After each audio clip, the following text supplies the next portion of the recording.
বদলগাছি পাহাড়পুর ইউনিয়নে কৃষি শ্রমিক সমাবেশ প্রকৃত কৃষকদের সরকারি হক বুঝিয়ে দেওয়া হবে বলে জানিয়েছেন কৃষি অফিসার এনামুল কবির এনাম। বদলগাছি থেকে তার তথ্য ও ভিডিও চিত্রে থাকছে বিস্তারিত। আকাশ বাংলা নিউজ 24 এর সাথে আছি আমি তৌফিক হাসান।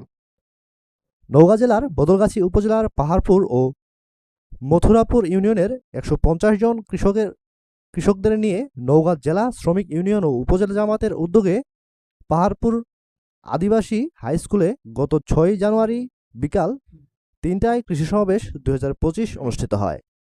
উক্ত অনুষ্ঠানে সভাপতিত্ব করেন বদলগাছি উপজেলা কৃষি শ্রমজীবী ইউনিয়ন শাখার সভাপতি মোহাম্মদ শহীদুল ইসলাম। প্রধান অতিথির বক্তব্য রাখেন বদলগাছি উপজেলার কৃষিবিদ কৃষি অফিসার জনাব শাওয়াব ফারহান।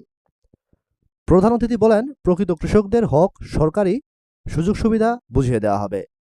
বিশেষ অতিথি হিসেবে বক্তব্য রাখেন শ্রমজীবী ইউনিয়নের সভাপতি জনাব জাহাঙ্গীর আলম, বদলগাছি উপজেলা জামাতের শ্রমিক ফেডারেশনের সভাপতি আব্দুস সালাম প্রমুখ।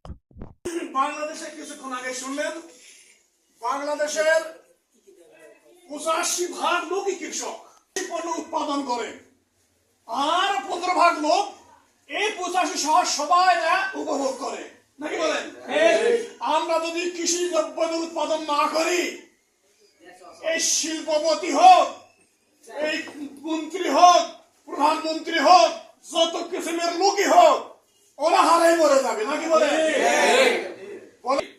সে এরকম 100% কৃষি নির্ভরশীল একটা দেশে আমাদের কৃষকের ছেলে, আমার বাবাও কিন্তু কৃষক, আমি একটা কৃষকের ছেলে, আমার বাবাও যদি কৃষি